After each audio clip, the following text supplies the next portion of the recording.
ওজনটাই তো চোখের জলের নাকি বাবা? কিন্তু এটা অবশ্যই আমাদের আচার্য। দেখুন, আমাদের বর্ষণার অনন্ত শ্রী বিভূষিত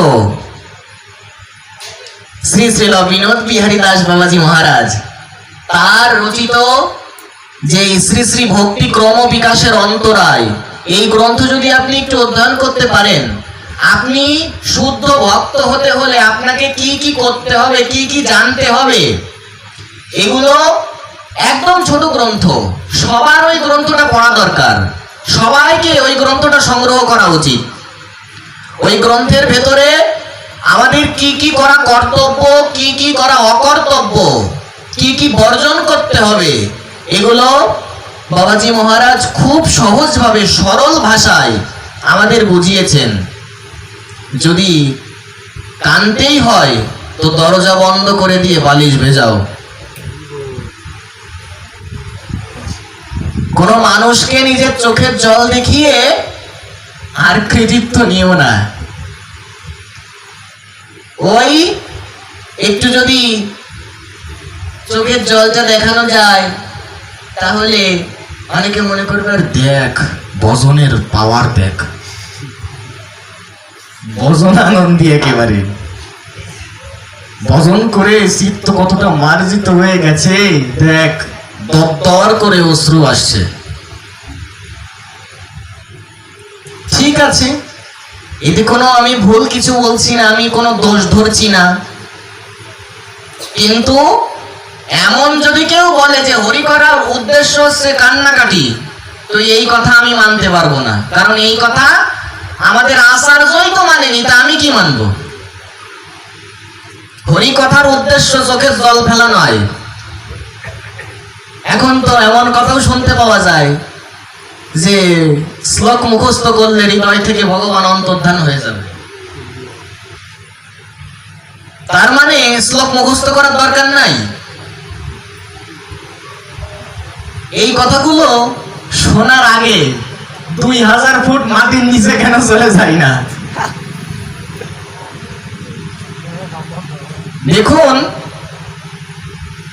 যতদিন না পর্যন্ত তত্ত্বজ্ঞান আমাদের মধ্যে না জাগবে, যতদিন না পর্যন্ত আমরা আমাদের গোস্বামী গ্রন্থের সিদ্ধান্ত বিষয়ে অবগত না হব, ততদিন মনে হবে যে খুব ভজন হচ্ছে, খুব ভজন করছি, ভজনে এগিয়ে যাচ্ছি, কিন্তু আদৌ কিচ্ছু হবে না যদি গোস্বামী গ্রন্থের আচরণ, গোস্বামী গ্রন্থানুশীলন, গোস্বামী গ্রন্থের আচার, এটা যদি আমার জীবনে প্রকাশ না পায়, তাহলে আমার ভজনাগ্রতি হবে না।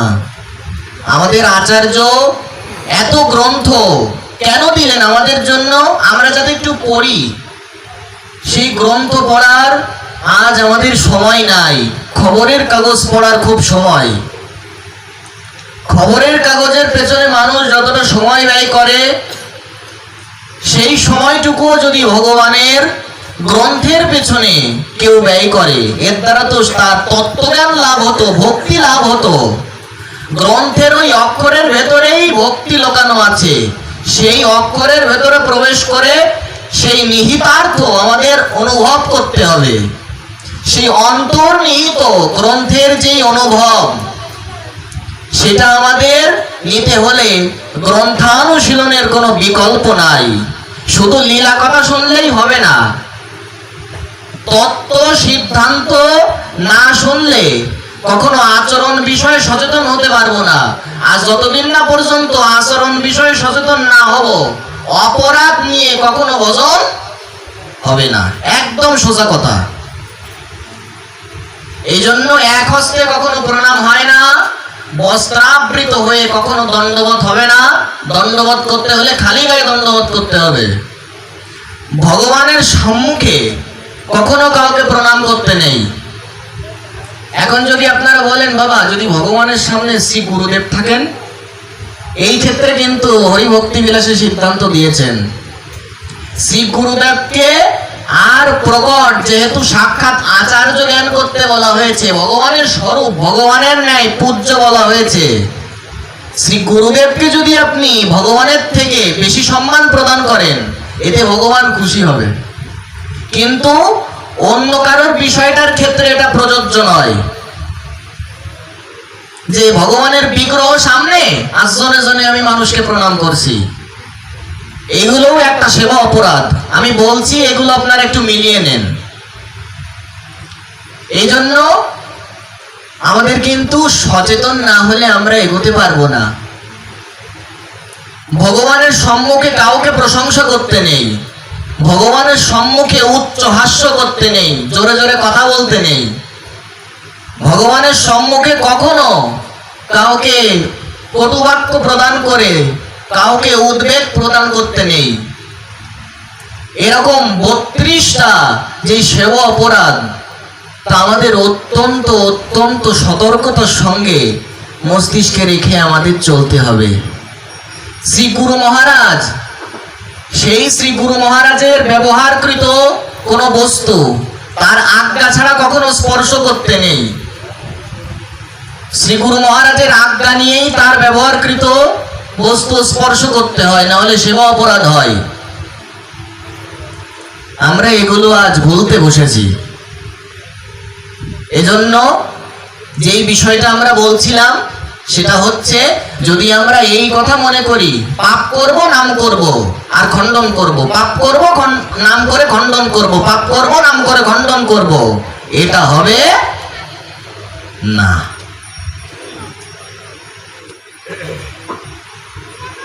আমাদের শ্রী নাম তত্ত্বে ভাগবত মহাপুরাণ স্পষ্ট জানিয়েছেন যে দেখো,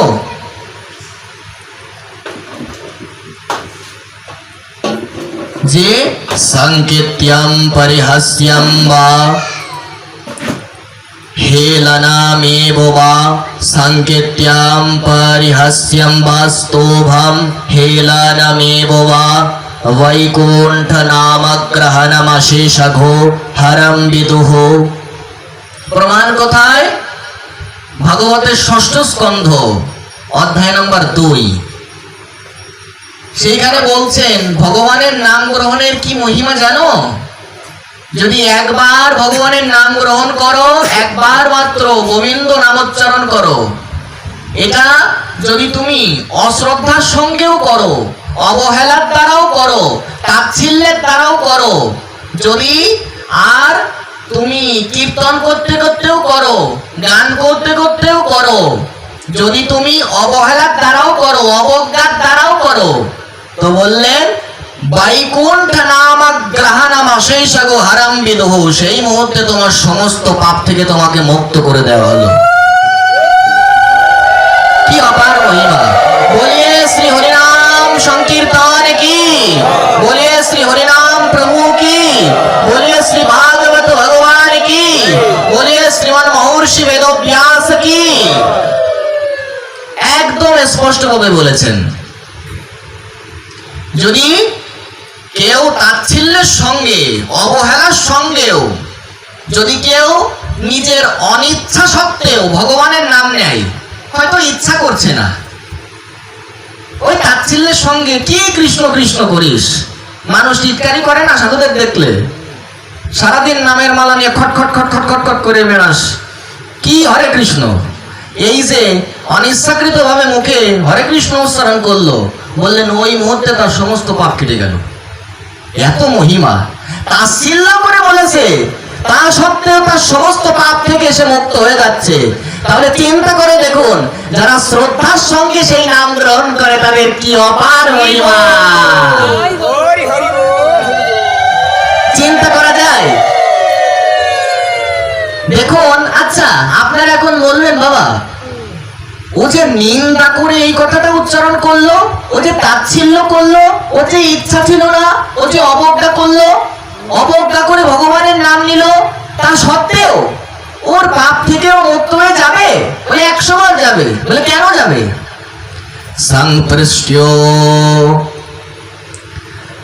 সংস্পৃষ্ট্যো যথা অগ্নি দাহত্যেব পাবকঃ ইয়া জিহ্বাগ্রে বর্ততে হরিত্যক্ষরদ্বয়ম। এই হচ্ছে প্রমাণ। বলা হচ্ছে যদি কেউ নিজের অজান্তেও আগুন স্পর্শ করে, তাহলে আগুন তার দাহিকা শক্তি দ্বারা দহন করবে কিনা, আগুন পুড়িয়ে দেবে কিনা ভক্তগণ? ওই ব্যক্তির কিন্তু ইচ্ছা ছিল না যে আগুনে হাত দেব, কিন্তু আগুন কি ছেড়ে কথা বলবে? ঠিক তেমনি ওই ব্যক্তির অনিচ্ছা সত্ত্বেও অগ্নি স্পর্শ করা মাত্র অগ্নি যেমন সেই ব্যক্তির হস্তকে পুড়িয়ে দিল, ঠিক তদ্রূপ যদি কেউ ভগবানের নাম গ্রহণ করে অনিচ্ছা সত্ত্বে হলেও সেই মুহূর্তে তার পাপ থেকে তাকে মুক্ত করে দেওয়া হয়। এত অপার মহিমা। যাদের মুখে হ রয় রস্যি এই দুটো অক্ষর মাত্র বিরাজ করে তাদের বৈকুণ্ঠ গতি হয়। বৃহৎ নারদীয় পুরাণ পড়ুন, কোথায় খুলবেন? অধ্যায় নাম্বার 11, শ্লোক নাম্বার 100। কি লেখা আছে বলে দেখো, ইয়া জিহ্বাগ্রে বর্ততে হরিত্যক্ষরদ্বয়ম বিষ্ণুলোকম অবাপ্নতি পুনরাবৃত্তিবর্জিতঃ। যাদের জিহ্বায় হ রয় রস্যি এই দুটো অক্ষর মাত্র থাকে তাদের বিষ্ণু লোকে গতি হয়। এত অপার মহিমা ভগবানের নামের। শুধু কি তাই, বললেন এই যে আমি ক্রন্দনের একটা বিষয় বললাম না, দেখুন সাক্ষাৎ কৃষ্ণ এবার এই কান্নাকাটি নিয়ে কি বলছেন। এই প্রমাণ আপনারা পাবেন আদি পুরাণে। পুরাণটার নাম কি বললাম? আদি পুরাণ। আমাদের অষ্টাদশ পুরাণ আছে, অষ্টাদশ উপপুরাণও আছে। তো একটা হচ্ছে আদি পুরাণ, সেই আদি পুরাণে স্পষ্ট লিখছেন, লেখা হয়েছে জিত্বা চ মাম নামানি নর্তয়েন মাম সন্নিধৌ ইদম বা প্রেমিতে সত্যম অহম দস্যম তেন চার্জুনঃ। জিত্বা চ মাম নামানি রুদন্তি মম সন্নিধৌ তেষমাহম পরিকৃতো নান্যকৃত জনার্দনঃ। আদি পুরাণের প্রমাণ দিয়ে বললেন যারা ভগবানের সম্মুখে নৃত্য করে। এবার দেখুন নৃত্যের কত মহিমা। এই যে আমি লাফালাফির কথা বললাম, আমি লাফালাফির বিদ্বেষ করছি না, আমি দোষ বলছি না, কান্নাকাটির দোষ বলছি না। এইখানে দেখুন কি অপার মহিমা বলা হলো, কেউ অপব্যাখ্যা করবেন না বিষয়গুলোর। ভগবান অর্জুনকে নিজে মুখে বলছেন, অর্জুন যারা আমার সম্মুখে নৃত্য করে, যারা আমার সম্মুখে রোদন করে অর্থাৎ ক্রন্দন করে, যারা আমার সম্মুখে কীর্তন করে, বললেন আমি সাক্ষাৎ কৃষ্ণ আমার নিজেকে সেই ভক্তের কাছে বিক্রি করে দিই।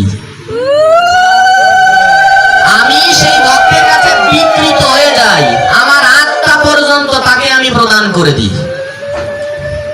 এখন যদি আপনারা বলেন বাবা আদি পুরাণের প্রমাণ তো মানবো না, তো ভাগবত পুরাণের প্রমাণ শুনুন। ভাগবত পুরাণের 6ষ্ঠ স্কন্ধের প্রমাণ দেখবেন, 6ষ্ঠ স্কন্ধের আর 16 অধ্যায়ের 34 সংখ্যক শ্লোক, এবং এই 16 অধ্যায়টা খুব গুরুত্বপূর্ণ, একটু পড়বেন পাবেন। কি বলা হলো? अजित अजितः साधुभिर समोमातिभिः साधुभिर भवान जितात्माभिर भाविता। কি অপার মহিমা। বললেন ভগবান হচ্ছে অজিত, ভগবানের একটা নাম হচ্ছে অজিত। নামটা কি বললাম ভক্তগণ? অজিত, অর্থাৎ যাকে কেউ কখনো জয় করতে পারে না। কিন্তু এই শ্লোকে কি বললেন শুনুন, বললেন যে সমদর্শী এবং সংযত চিত্ত, অর্থাৎ যাদের চিত্ত শুদ্ধ, মন পবিত্র, হৃদয় পবিত্র, সেই প্রকার শুদ্ধ বিশুদ্ধ ভক্ত, তাদের কাছে আমি পরাজিত। আমি অজিত হলেও আমাকে কেউ জয় করতে পারে না, কিন্তু আমি আমার ভক্তের নিকট হেরে গেছি। ভক্ত আমাকে পরাজয় করে দিয়েছে, আমি ভক্তের নিকট হেরে গেছি, আমি ভক্তের নিকট পরাভূত। अहम भक्त पराधीन इहा स्वतंत्र द्विजः साधुभीर ग्रस्तरीदाय भक्तर भक्त जनप्रियः। একদম স্পষ্ট প্রমাণ ভাগবতের 9ম স্কন্ধ অধ্যায় নাম্বার 4, সেই 4 অধ্যায়ে এই কথা স্পষ্ট বলেছেন, আমি আমার ভক্তের কাছে পরাজিত। সুতরাং এর থেকে আমরা কতটা মহিমা বুঝতে পারি। এজন্য সাধুরাই হচ্ছে ভগবানের হৃদয়, আর ভগবানের হৃদয় হচ্ছে সাধুরা। কেননা ভাগবতের নবম স্কন্ধে প্রমাণ দিয়েছেন। কি প্রমাণ? সাধবো হৃদয়ম মহ্যম সাধুনাম হৃদয়ম তুমহম মদন্যত্তে ন জানন্তি নাহম তেভ্যমনাগপি। প্রমাণ কোথায়? ভাগবতের নবম স্কন্ধ অধ্যায় নাম্বার 4, শ্লোক নাম্বার 68। সেইখানে বললেন সাধুরা গোবিন্দকে ছাড়া, ভগবানকে ছাড়া কিচ্ছু বোঝে না, কিচ্ছু জানে না। আর গোবিন্দও বলছেন আমিও বৈষ্ণব ছাড়া আর কিছু বুঝি না, কিছু জানি না। ভাগবতের প্রমাণ। এই জন্য অপার মহিমা। অবশ্যই নৃত্য কীর্তন করতে হবে, ক্রন্দন করতে হবে, কিন্তু সেগুলোর পেছনে আর যদি অসৎ অভিপ্রায় থাকে, যদি সম্মানের আকাঙ্ক্ষা, প্রশংসার আকাঙ্ক্ষা থাকে, তাহলে সেটা কখনোই উচিত নয়। এই হচ্ছে সহজভাবে বলতে হলে। তো আমাদের যেই হরিনাম, তার মহিমায় আমরা পাই যে দেখো পতিতাহ স্খলিতাহ ভগ্নঃ সন্দাষ্টস্তপ্তঃ আহতঃ হরিরিত্যাবহেনাহ পুমন্নরহতি ইয়াতনা। প্রমাণ কোথায়? ভাগবতের 6ষ্ঠ স্কন্ধ অধ্যায় নাম্বার 2, সেইখানে বলছেন পতিতাহ, শব্দগুলো অত্যন্ত মনোযোগ দিয়ে শ্রবণ করুন। পতিতাহ স্খলিতাহ ভগ্নঃ, যদি কেউ কোথাও থেকে পড়ে যায়, যদি কেউ পড়ে যে তার হাত পা ভেঙে যায়, স্খলিতাহ ভগ্নঃ সন্দাষ্টপ্তঃ, যদি কেউ সর্পদংশিত হয়, যদি কেউ আগুনের দ্বারা আহত হয়, এবং যদি কেউ একেবারে মৃত্যুর অন্তিম সময়ে, আর যদি কেউ ভগবানের নাম একবার মাত্র উচ্চারণ করতে পারে, তো বললেন তাকে কখনো নরক দর্শন করতে হয় না, কখনো তাকে নরক দর্শন করতে হয় না। এত অপার মহিমা। এখন অনেকেই বলে যে এখন ডিজিটাল যুগ, এখন সাধু সঙ্গের দরকার নাই, মোবাইলেই সাধু সঙ্গ। কি সুন্দর শর্টকাট, মোবাইলেই সাধু সঙ্গ। এখন যদি আমি সেই ব্যক্তিকে বলি বাবা মনে মনে বাজার করে খেতে পারবেন তো? যাবে তো? মনে মনে আপনি বাজার করলেন, তা খেতে পারবেন তো? মনে মনে খাবেন, বাইরে খেতে পারবেন? একটু কথা বলুন ভক্তগণ।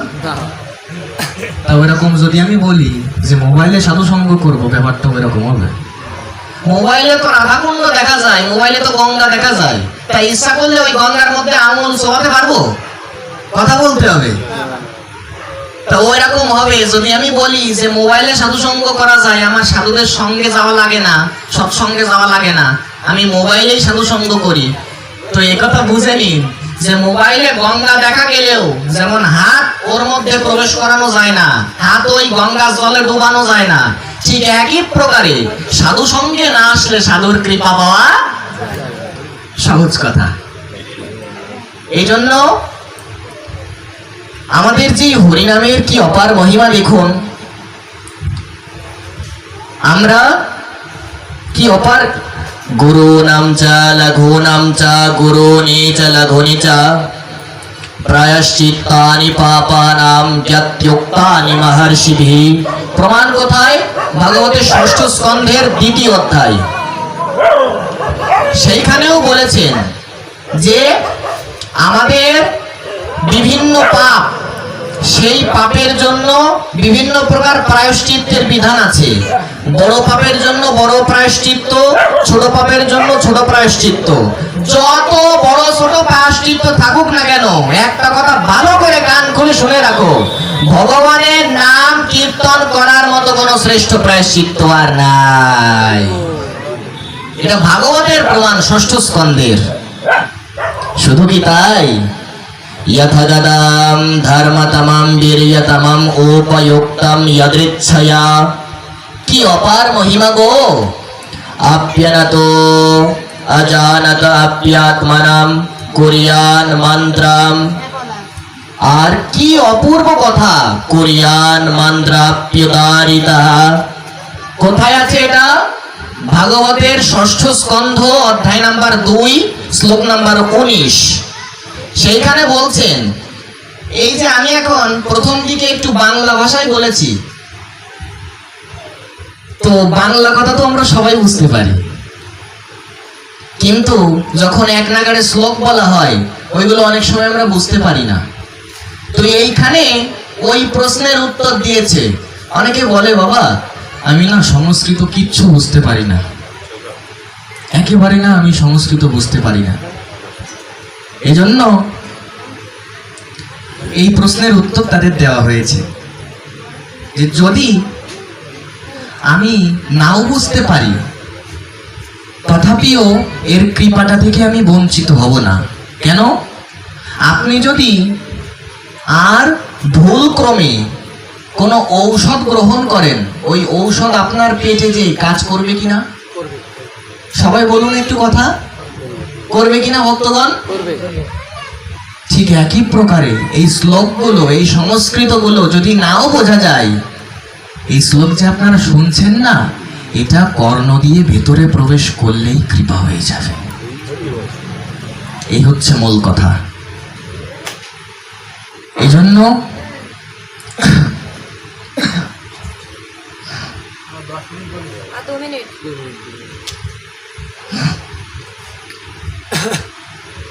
ভগবানের নামের যে মহিমা, এ তো অনন্ত অপার। চৈতন্য চরিতামৃতের অন্তলীলাতেও বলা হয়েছে, নাম সংকীর্তন হইতে পাপ সংসার নাশন, চিত্ত শুদ্ধি সর্বভক্তি সাধন উদ্গম, কৃষ্ণ প্রেমোদ্গম, কৃষ্ণ প্রেমামৃত আস্বাদন, কৃষ্ণ প্রাপ্তি সেবামৃত সমুদ্রে মজ্জন। চৈতন্য চরিতামৃতে বলছেন অপার অনন্ত মহিমা। কলিকালে নামরূপে কৃষ্ণ অবতার, নাম হইতে হয় সর্বজগত নিস্তার। চৈতন্য চরিতামৃত পড়ুন, এগুলো স্পষ্ট লেখা আছে। আচ্ছা, এই যে বর্তমানে আমরা নামযজ্ঞ করি, এই নামযজ্ঞের বিধান কোন গ্রন্থে লেখা আছে? আমরা যে নামযজ্ঞ করছি, এই নামযজ্ঞটা কিসের ভিত্তিতে করছি? এর প্রমাণ কি? আপনারা সবাই বিজ্ঞ শ্রোতা, আপনারা সবাই জানেন, কিন্তু কেউ বলবেন না, কারণ শুদ্ধ ভক্তের লক্ষণ এটাই।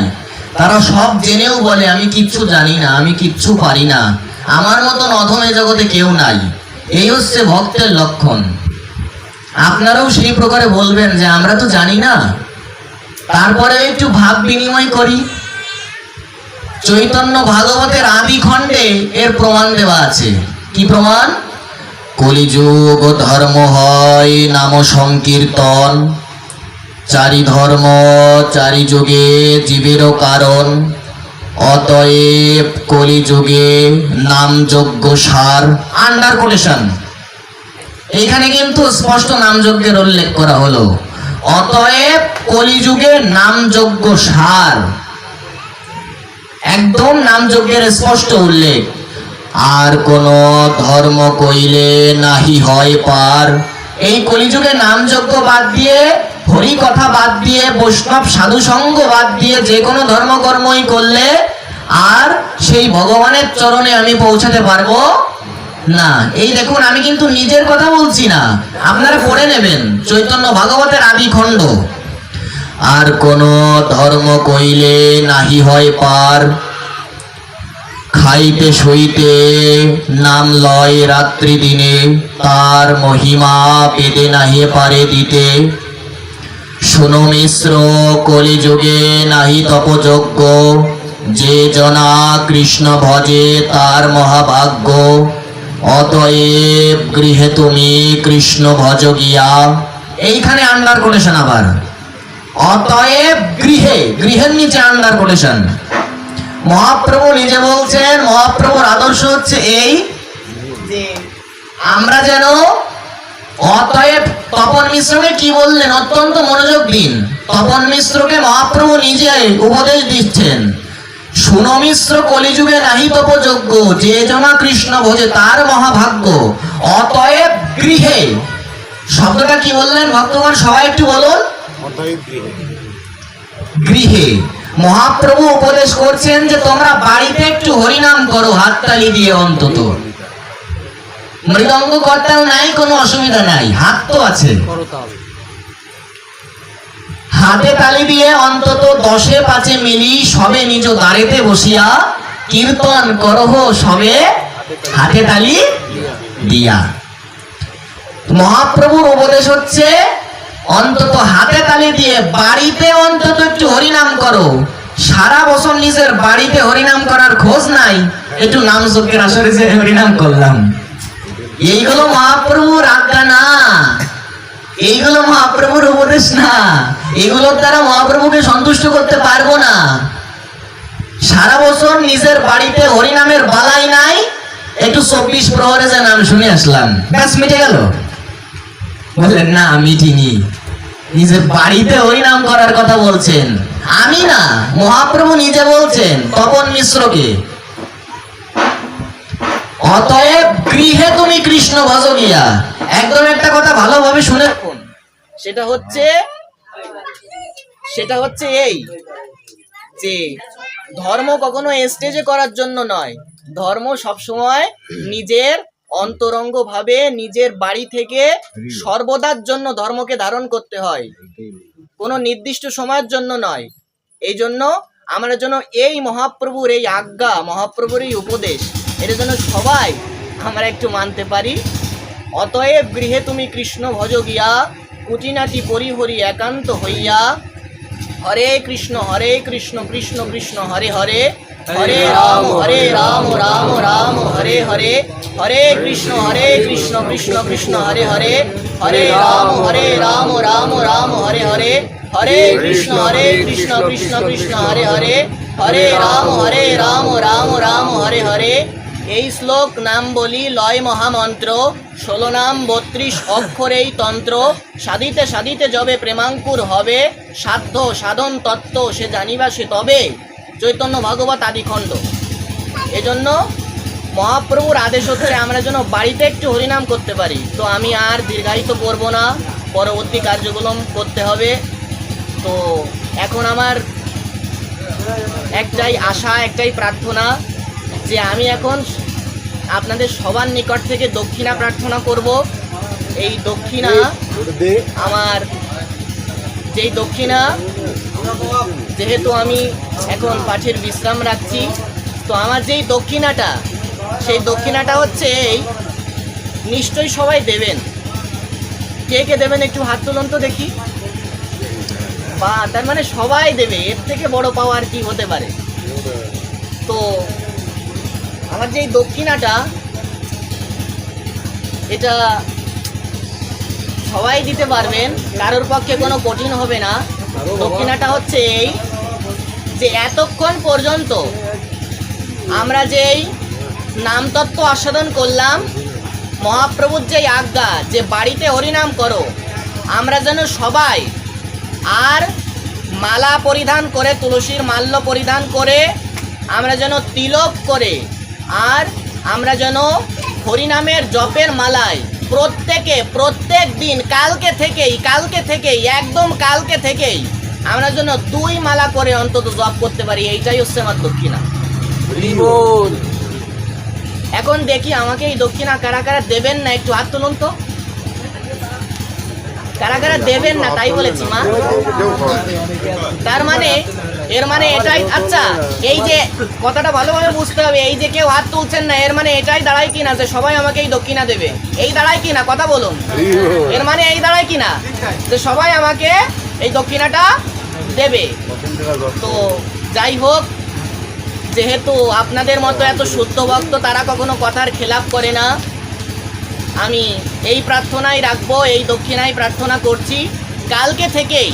আর যাদের কণ্ঠে তুলসীর মাল্য নাই তারা তুলসীর মাল্য সমস্ত অজুহাত পরিত্যাগ করে সমস্ত কথা আর যে যা বলে বলুক, যে যা খুশি বলুক, কণ্ঠে তুলসীর মাল্য নিয়ে আর তিলক করে আমি যেন অন্তত কমপক্ষে হরিনামের জপের মালায় 2 মালা করে যেন আমি একটু হরিনাম জপ করতে পারি। কালকে